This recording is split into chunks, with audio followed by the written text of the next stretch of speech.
వీరయ్య, నందినమ్మని అక్కడేం చూసావా? పొద్దున్న నాట్యం చేస్తుంటే అయ్యోరు తిట్టారు. అక్కడే ఎక్కడ ఉండదు చూడు బాబాయ్.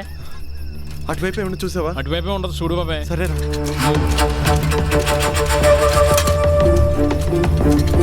నందినమ్మ, నందినమ్మ, నందినమ్మ, నందినమ్మ, నందినమ్మ, నందినమ్మ,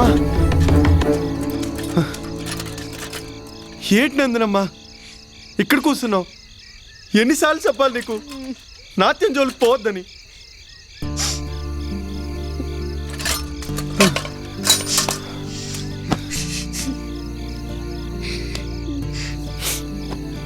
నాట్యం అనే కాదయ్యా, ఏ కళైనా అందరిది.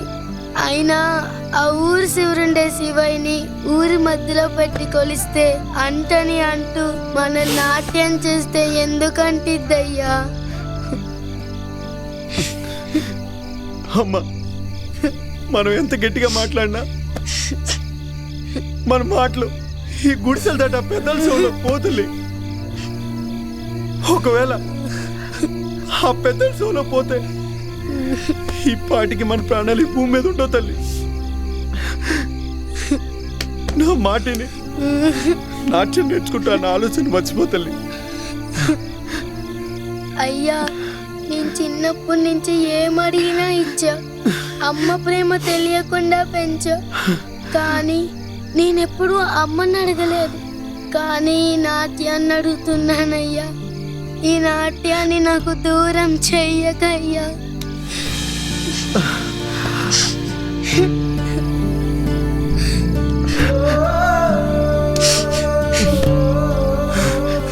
సరే తల్లి,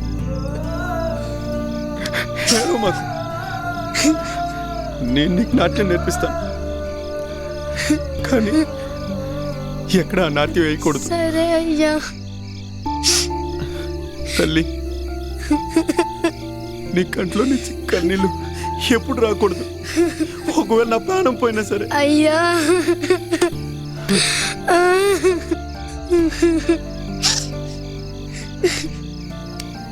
సరే తల్లి, ఏడో మాకు. నీకు నేను నాట్యం నేర్పిస్తా. కానీ నాకు మాట తల్లి, నా ముందు తప్ప ఈ నాట్యం ఎక్కడ చేయనని చెప్పి. సరే అయ్యా.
నందిని, స్వాతంత్ర దినోత్సవ శుభాకాంక్షలు.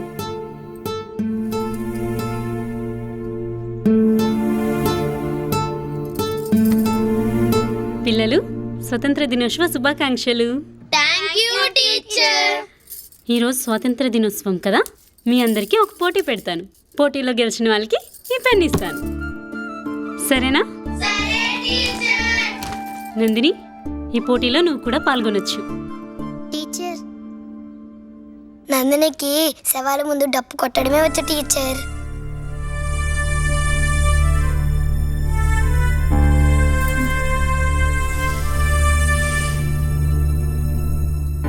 టీచర్ నాకు నాట్యం చేయడం వచ్చు టీచర్.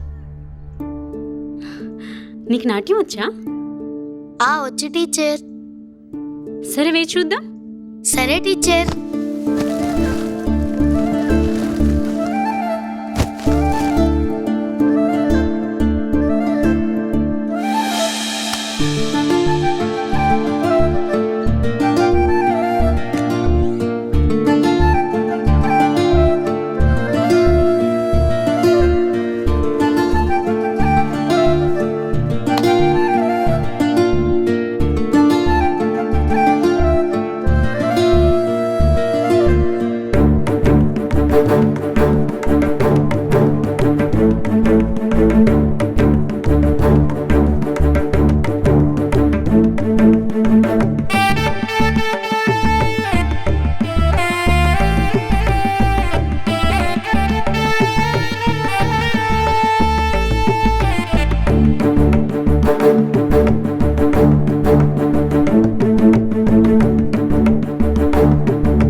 నందిని లోపలికి రా. టీచర్ ఆ? టీచర్ అమ్మాయి అంటరానిది, బల్లోకి రానివ్వకూడదు టీచర్. తప్పు. తను నాట్యం చేసింది చూసారా, ఎంత బాగా చేసిందో. అలాంటి కళని ప్రోత్సహించకపోవటం తప్పు. కళ అనేది ఏ ఒక్కరిది మాత్రమే కాదు, అందరిది. నువ్వు లోపలికి రా నందిని, లోపలికి రా.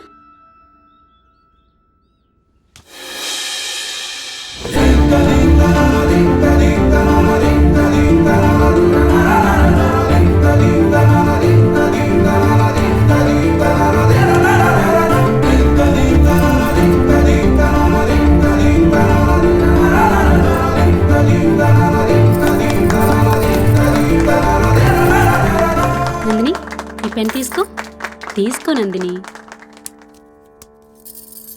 ఇక పైనుంచి నిన్ను శవాల ముందు డప్పు కొట్టే శివయ్య కూతురు నందిని అనరు, నాట్యం చేసే నందిని తండ్రి శివయ్య అంటారు. బాగా చేసావు. క్లాప్స్ కొట్టండి.